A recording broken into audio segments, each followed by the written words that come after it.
Play Girls is the ultimate in drag, and for that reason only it has survived. What would your life have been like if you were born in a different time? Two people, generations apart, will watch stories that capture queer life in the past. Thank God for the new wig. And present. Drag is so special and everyone should try it. This is OK Boomer, OK Zoomer. Hello. Hello there. Lovely to meet you. My name's Etcetera Etcetera. What's my name? Oh, that's right. Well, my name's Cindy Pastel. Oh, well, lovely to meet you, Cindy. Well, lovely to meet you too, darling. Cindy and Etcetera are Australian drag royalty. Cindy's life story inspired Hugo Weaving's character in Priscilla. And Etcetera is a non-binary drag artist who strutted their stuff on RuPaul's Drag Race Downunder. From boomer to zoomer, let's see how the life of a queen has changed over time. All right. Let's do it. Let's do it. Together? Absolutely. Together. In the 60s and 70s, the popularity of drag took off in Australia, thanks to the famous King's Cross cabaret show, Lay Girls. Oh, the panties are coming off. Oh, but gorgeous. Oh, it's getting a little bit Oh, risque. but she can do that, can't she? A bit hot under the collar. We could do that right now. Well, we could. They'd have to turn off the cameras. Absolutely, absolutely. Lay Girls was promoted as men in drag, though some performers, like its star Carlotta, were trans women. The media was obsessed. For the past week or so, Oh, shake 'em, old girl. Speculation. Is she really a man with a clever impersonation of a woman, or is she a woman? I think that is more woman than woman. So what will Carlotta be doing when, say, she's 65? Will she be a lonely I old think woman? what any woman would be doing, I think sitting home knitting or something. But I tell you what, I hope to be a real swinger at 65. Get away with a lot as a showgirl, don't Oh, you? she was perfect, absolutely perfect. Imagine being a little boy like me back in the 70s, seeing her, and I was just like blown away. I just thought, wow, because I was so different to everything else, anyone else, and that was it for me. I thought, I'm going to Sydney. Play Girls is the ultimate in drag, and for that reason only it has survived. Think of all the pink ostriches that had to die for those costumes to be made. Terrible, what a terrible thought. Did you go and see Lay Girls when it was all In happening? Sydney, I was doing look, I'll tell you a fabulous little story. My brother must have seen something, knew something wasn't right with me in growing up, and he took me to Lay Girls, and I must have been probably 17 maybe, and he kicked me under the table and said, "How do you want to be?" Oh my And out came Stan Munro doing Always Something There to Remind Me. And I saw that, and I saw the comedy relief in it, and I thought, I know where my brother's coming from now. That's exactly what I want to do. Cindy went on to become one of Sydney's most iconic drag queens through the 80s and 90s, during the height of the AIDS epidemic. At the time, homosexuality was still illegal in some parts of the country, and gay rights debates raged in places like Queensland. Mr Ward, should the government decriminalise homosexual acts between consenting adults? Well, yes, it certainly should, and without delay. The important thing to remember with AIDS education is that you need accessibility to people. You need people who are at risk to come forward, get information, present for treatment or testing for the human immunodeficiency virus.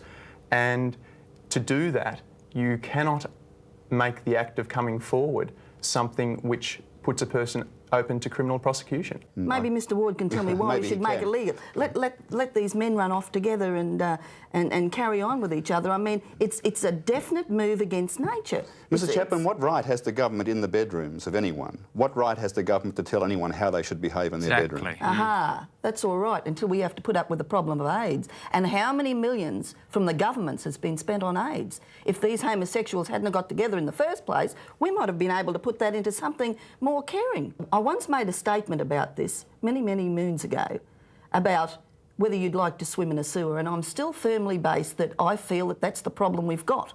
It's unnatural. It's not the right thing to be doing. It's so abnormal, and it's not... Anyone got a bucket?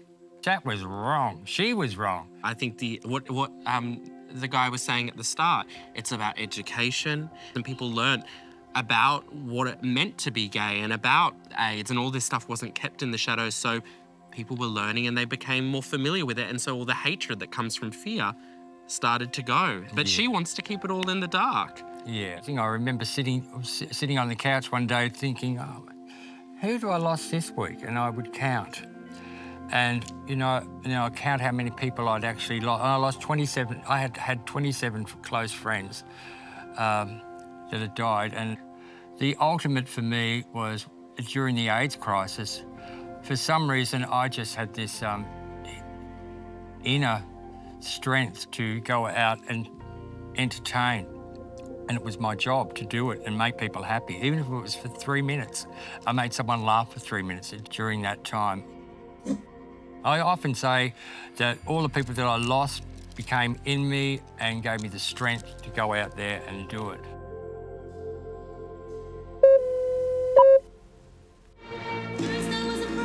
In the mid-90s, a groundbreaking Aussie film called The Adventures of Priscilla Queen of the Desert harnessed the uplifting power of drag and became an international success. Written and directed by Stephen Elliott, Priscilla was smart, entertaining, and a celebration of LGBT culture. Come on, girls. Let's go shopping. Shopping in Broken Hill. Yeah. Minimal shopping. 3 days ago, the biggest producer in Hollywood rang and he said, I just had to thank you. And I said, what for? And he said, I didn't want to see this film. He said, me and the whole studio were dragged into a private screening, kicking and screaming. We didn't want to see a movie. And he said, we just had such a good time. And he said, I can't believe that I liked it. It's a bit of a backhanded compliment. Yeah. Smashing through stereotypes, Priscilla was inspired by real-life queens. Cindy Pastel was one of them. What was the connection in the beginning with Priscilla? What got you involved? Well, Stephen Elliott was a huge fan of Cindy's, myself. We'd be at the Aubrey getting pissed on a Sunday night with everybody else. I'd finished a show one night and he just said to me, oh, Cindy, can I see you for a minute? And I said, yeah, love. And he said, well, I'm about to do a movie and I want some of that drag Polari, and it's called Polari, that's all the drag talk. And I just said to him, look, love, I'm too pissed. Give me a ring or just come around. Anyway, he came around and he said, well, I got you at a bad time. I said, no, why? And he would just sort of look down and I said, oh, this is my little boy, Adam. Cindy, or Richie Finger as he's known out of drag, has a son. It was the inspiration for Hugo Weaving's character Tick in Priscilla. Take all this off the end of the night and I go home and I've got a baby and a wife. I think people would be pretty amazed to hear that. You live a straight line? Oh, I don't know if you call it straight, but it's kind of straight. Sometime later, I get a message saying, we're doing this movie, Priscilla, Queen of the Desert, and it's basically based on you.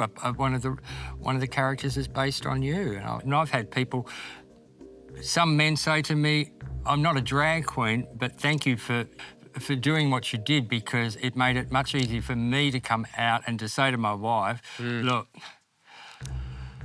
I'm bisexual and we've got to look at this differently.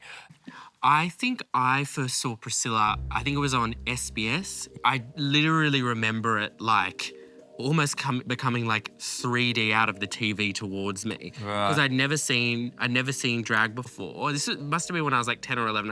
I think I sat down and watched the full movie till I was about 18. Because I think part of it kind of scared me. Because I was like, that's like me. And I was worried if I saw it, I'd unlock. Yeah. And I did. Yeah. And it really did unlock Pandora's box. Compared to Cindy's younger years, Etcetera grew up with an array of queer role models thanks to the internet. Hey, what's up you guys, it's Troy Sivan and this is probably the most nervous I've ever been in my entire life. Who's this? Tell you guys. His name's Troy Sivan. He's like a big gay pop star now. He's like touring the world. Oh, I know him, yes. But he started out as a YouTuber. Is because on August 7th, 2010, I told my family that I am gay. And now on August 7th, 2013, I want you guys to know that I'm gay. Troye Sivan's poignant and authentic coming out video helped a generation of young people feel comfortable in their own skin. I remember going to school after he posted this video the next day. Everyone was talking about it. Did you see Troye Sivan's gay? Did you see Troye Sivan's gay? And people were coming up to me being like, are you gay? Everything with the internet. It was crazy. This was a really wild whether or not time that's a for thing, me. I don't know. But this is not something that I'm ashamed of, and it's not something that anyone should have to be ashamed of. So why not share it with all of you guys? Wow, it's so weird watching these videos because watching them back, they feel really cringe to me. But at the time when I was like 12 or 13 and really like struggling with who I was inside, I was on the internet seeing these kind of vloggers and YouTubers and internet personalities making these kind of videos. I'd literally sit under my covers at night watching them like on my laptop, like so my family couldn't hear. Like it was like a little secret world. And I suppose this is kind of like my generation's Carlotta in a way, where we saw these people not on the TV, but in medium that we were connecting to and in our worlds. Yeah. People our age that were going through the same thing as us. So seeing him come out at about the same time I was dealing with these things, I don't know, I felt like a sense of, I almost felt like, and this sounds so lame because obviously these people weren't my friends, but it felt like I had gay friends. Yeah. When I didn't have any. But yeah, it's I suppose something completely different from anything you experienced. And when you were growing up. how lucky you are to have that. I mean, I had lay girls. At least I had that, but other than that, there was nothing. You think you're the only one in the world, and unfortunately, there's thousands of people thinking exactly the same thing. I'm searching for Down Under's first Drag Race superstar. You've got to have a whole lot of personality. Back to drag. Oh, I know that room. My PTSD is coming back. Queens are a fierce bunch, which makes for juicy reality TV. You can't kill a cockroach. That's me, as the little brown hair as the cockroach. Drag Race is an amazing platform for today's drag queens, but it's not everyone's cup of tea. Would you ever go on Drag Race if they asked you? No, what a thought. No, that was exhausting just thinking about it. What do I think of it? What do I think? I'd like to say I'm the Australian equivalent of RuPaul, but that'd be lying. I don't know, she's obviously got money. If I had money, maybe I would be a little bit up myself and a little bit she talks very, very direct, and it's all very much like this, like, and I don't know. On reality TV, it's all about the drama and, being dramatic. And I am grateful that I did it. Would I do it again? Probably not, because reality TV isn't for me. They take all of the life out of you and kind of give a 2D version.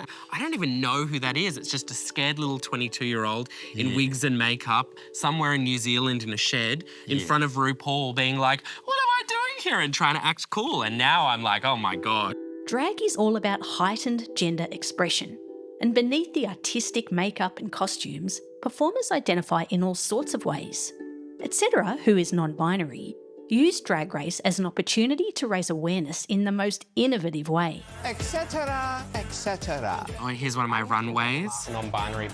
So I'm channeling non-binary binary. What's the brown thing on the I right? had prosthetic breasts on, and it was all a nude illusion, so I took it off and then I was fully naked. Yeah, showing my ass to RuPaul. So classy. Edgy and educational. The language people use to describe their gender has changed over time, and some folks are still trying to wrap their heads around it. The whole non-binary thing, I can agree with it, but not necessarily understand it personally. That's fine. I don't understand how to speak Korean, but I understand it's a language. And I think that's right. And I've always been a person where I'm like, I don't really like labels. I never like to label myself. But I always knew growing up, even from a little young kid, that I wasn't like all the other boys and girls. Like I had very long hair as a kid. Not that that makes a boy or a girl, but I always got teased for looking like a girl. but I was very sure I wasn't a girl. And then I liked doing boy things like digging in dirt and like, you know, playing with cars. But when anyone said, oh, you're such a boy, I went, yeah, I don't know. And then I remember moving to Sydney and I was hanging out with some of my friends who are trans, and I was talking to them about it, and I was like, I don't know, maybe I should go on hormones. I just feel like there's something a bit different inside me. And they're like, you should go chat to our friend, they're non-binary. I remember sitting down and having a conversation, and for the first time I was like, oh my God, that's like me. Right. Like when I look in the mirror, I think about myself, I don't think of myself as a boy or a girl or a man or a woman. I just think of myself as me. Absolutely. So I was the first non-binary person on reality TV in Australia to be openly non-binary. And from that I got just like this wave of messages, people from 15 to 50 who were messaging me saying, I never knew what this feeling was, but seeing you on TV talk about it made me realise that's what I am. Sometimes we have more of an impact than I think we realise. Yeah, I totally agree. From Lay Girls to Priscilla, Drag Race and beyond, queens have entertained, shocked and inspired generations of Australians. For some folks, seeing a drag show is their first introduction to queerness, which opens the door to a big, colourful, welcoming rainbow community. Pretty cool job, I reckon. I'm nearly 67, nearly about to be a pensioner, darling. Oh. Pastel pension. Look out. Yeah. Pastel pension. Yeah. That's a good upgrade. So I'm going to be a pensioner, so maybe I'll retire then. But, you know, I'll probably become a poodle clipper or something.